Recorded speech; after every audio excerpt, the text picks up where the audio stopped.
पूजा करवा दोगे ना, करवा देना। मेरे बैठने से ही पहले ये कहता है कौन है तू कौन है, इसको निकालो, बाहर निकालो इसको। लेकिन मैं सैल्यूट करता हूं जवानों को, या डीएम उस कार्यालय में, या अपने कार्यालय में अपने बॉडीगार्ड और वहां खड़े पुलिस को यह कहते रहा कि इसको निकालो। 3 बार आदेश दिया, लेकिन किसी ने मुझे हाथ तक नहीं लगाया। फिर भी आपको कहता है तुम मुखिया कि तेरी मां मुखिया है, फिर लड़ेंगे, खत्म करवा दोगे, करवा देना। बहुत जल्दी पूरे देश के मीडिया के सामने अपनी बात को रखूंगा। तुम लोगों की सारी काला चिट्ठा खोल के अगर मैंने रख नहीं दिया तो मेरे चेहरा पर पेशाब कर देना तुम, तो मेरे चेहरा पर पेशाब कर देना तुम। अगर कार्रवाई नहीं हुई तो मेरे चेहरे पर पेशाब कर देना। इतना ही नहीं बल्कि विपिन सर पूरी तरीके से भड़के हुए हैं और भड़कने का वाजिब कारण भी बताया जा रहा है। कहा जा रहा कि जिस तरीके से विपिन सर के साथ दुर्व्यवहार किया गया है, अभद्र व्यवहार किया गया है, इसके बाद डीएम यशपाल मीणा के बारे में बहुत सारे लोग कमेंट कर रहे हैं और इस बार विपिन सर का पाला डीएम यशपाल मीणा से पड़ गया है। और बताया जा रहा कि डीएम यशपाल मीणा ने विपिन सर की बेइज्जती की है, दुर्व्यवहार किया है। और आखिर पूरा मामला क्या है, आखिर विपिन सर क्यों रोने लगे और लाइव आकर रोना, ये कहीं ना कहीं इस बात को दर्शाता है कि कोई छोटी मोटी बात तो हो नहीं सकती। और आखिर पूरा मामला क्या है, पूरा मामला 5 से 7 मिनट की रिपोर्ट में हम आपको बताने जा रहे हैं।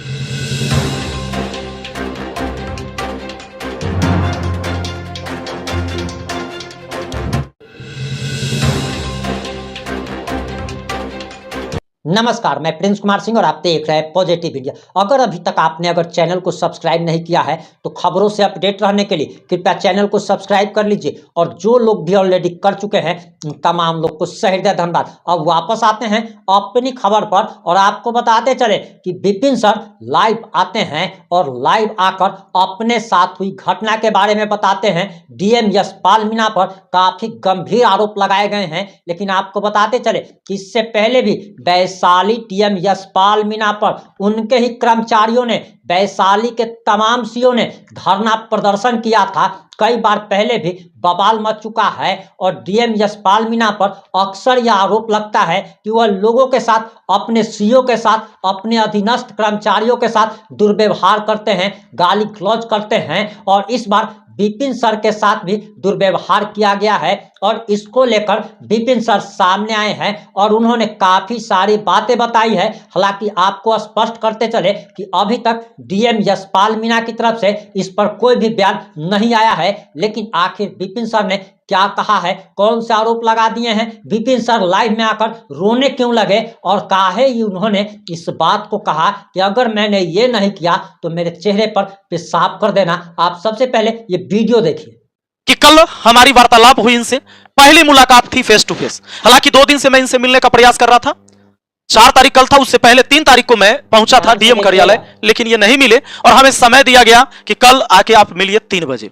समस्या था हमारे यहाँ पंचायत सरकार भवन निर्माण का। पंचायत सरकार भवन निर्माण के लिए सरकारी जमीन है जहां पर कुछ लोगों ने अवैध कब्जा कर रखा है और उसकी टेंडर होती है, वहां पर एजेंसी जाती है और पंचायत सरकार भवन बनाने का काम शुरू करती है।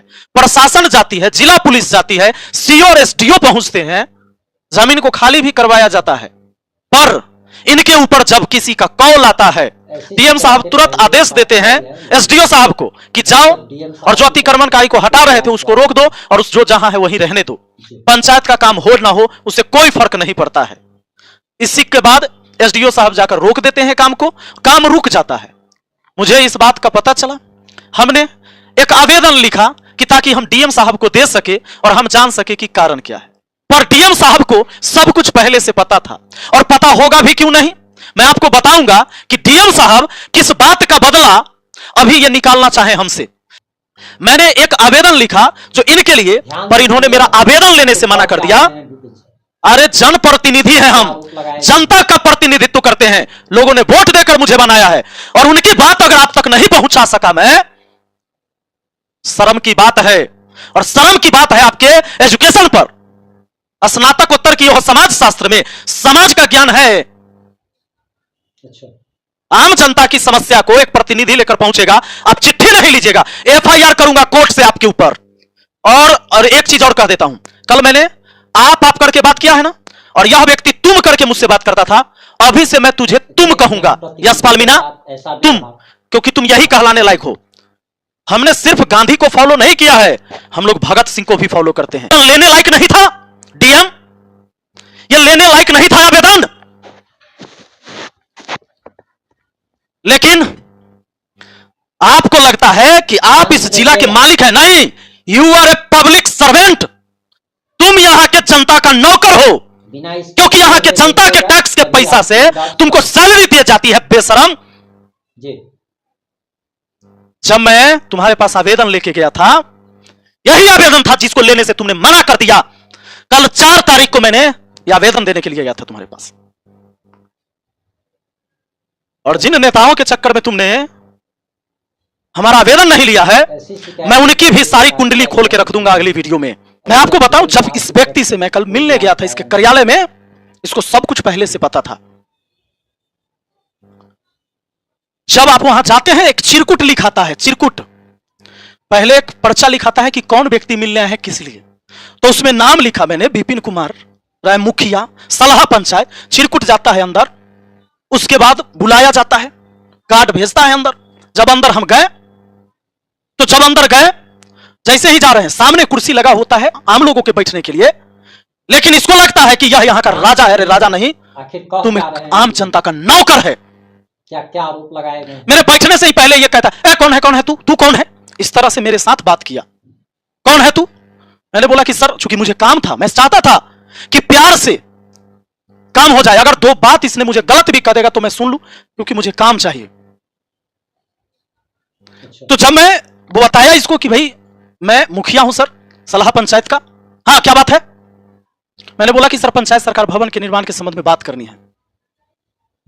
तो यह व्यक्ति कहता है कि हाँ हाँ, क्या क्या क्या बात करना है? बोले सर वहां पर, अरे कहां तुम ऐसा जमीन देते हो जहां लोग विरोध कर देते हैं? लोग काहे विरोध कर रहे हैं? तो जैसे ही मैंने कहा कि सर, कोई भी व्यक्ति अगर जमीन कब्जा कर रखा है तो उसको आप हटाइएगा, कहिएगा तो विरोध करेगा। यह व्यक्ति कहता है तो है, इसको निकालो, बाहर निकालो इसको। लेकिन मैं सैल्यूट करता हूं जवानों को। यह डीएम उस कार्यालय में, अपने कार्यालय में अपने बॉडीगार्ड और वहां खड़े पुलिस को यह कहते रहा कि इसको निकालो। 3 बार आदेश दिया, लेकिन किसी ने मुझे हाथ तक नहीं लगाया, क्योंकि वो भी बिहार का नौजवान था और वो मुझे जानता है कि ये विपिन सर आए हैं, ये अपनी समस्या नहीं, आम जनता की समस्या के लिए लड़ने आए हैं। तब तुम गलत हो, और अगर उसका नहीं है तो तुम वहां से सभी प्रशासन को क्यों हटवाया और काम को क्यों रोका? इसका जवाब दो। ऐसी शिकायतें पहले भी काफी आई, और किसके इशारे पर, किसके कहने पर तुमने मुझे वहां बोला भी है? और यह व्यक्ति चिरकुट गया, तुम्हारे पास पर्चा गया था, फिर भी हमको कहता है तुम मुखिया की तेरी मां मुखिया है, ऐसे बोलता है। मुझसे ऐसे बात किया इसने। अरे अनपढ़ आदमी, तू कहता है समाज शास्त्र से स्नातकोत्तर किया है, पीजी किया, मास्टर डिग्री है तुम्हारे पास, बीटेक किया कंप्यूटर से, तो अनपढ़ आदमी, पर्चा में लिखा हुआ था कि विपिन कुमार राय मुखिया, तब तू काहे बोला इसे? यह व्यक्ति पूरे जिला को बर्बाद करने पर लगा है। नहीं होगा। क्या क्या आरोप लगाए गए हैं? मैं एक मुखिया होते हुए मुझे पता है इन लोगों की वजह से यह आवास योजना पर काम करने का इसको पता है कि क्या अनुभव है। हमारे पंचायत में लोग त्रिपाल टांग के रहते हैं, लेकिन ऐसे लोगों ने घर आवंटित नहीं होने दिया। इन बेशर्मों ने मुझे पीड़ा है, मैं एक प्रतिनिधि हूं, पर मैं वहां के लोगों के लिए काम नहीं कर पाता क्योंकि इनको कमीशन नहीं जाता है। मैं राजनीति छोड़ दूंगा, पर ऐसे लोगों के आगे झुकूंगा नहीं। लेकिन एक जनप्रतिनिधि के साथ ऐसा व्यवहार कहां तक सही है? तुम जिस कुर्सी पर बैठे हो बेशरम, जनता के टैक्स के पैसा से सफेद तौलिया पीछे लगा के बैठा है, नहीं तो तुम्हारे पेट में मिट्टी लगता रहा भागा। और देखते हैं इस लड़ाई में बिना बड़े बड़े नेता हैं तभी आप जो तुम्हें बैठा रखे। हम एक मुखिया हैं, हम सबसे लड़ेंगे। अरे लड़ेंगे, खत्म करवा दोगे करवा देना, लेकिन मैं इस पद पर जब तक हूं मैं लड़ूंगा, अन्याय नहीं होने दूंगा। अच्छा। और बहुत जल्दी पूरे देश के मीडिया के सामने काफी आई है, लेकिन अपनी बात को रखूंगा। अभी तुम तक लोगों की सारी तरफ से कोई बयान तो आया नहीं। काला चिट्ठा खोल के अगर मैंने रख नहीं दिया तो मेरे चेहरा पर पेशाब कर देना तुम। सबके सबूत है मेरे पास, कोई नहीं बचेगा। आपने वीडियो देख ली होगी। अब इस मुद्दे पर आपकी क्या प्रतिक्रिया है, अपनी प्रतिक्रिया जरूर दीजिएगा। लेकिन एक चीज तो अक्सर सामने आती रहती है और लोग कहते हैं कि नीतीश कुमार के सरकार में अधिकारियों का मनोबल बढ़ चुका है, ना तो जनप्रतिनिधियों को। आप सोचिए कि अगर कोई मुखिया है, विधायक है और जनप्रतिनिधि की बात अगर अधिकारी नहीं सुन रहे हैं तो इसका मतलब आखिर क्या कहा जाएगा? आखिर आम आदमी का कैसे ये लोग दुखड़ा सुनेंगे? इस पर आपकी क्या प्रतिक्रिया है? अपनी प्रतिक्रिया जरूर दीजिएगा। जुड़े रहे हमारे साथ। जय हिंद, जय भारत।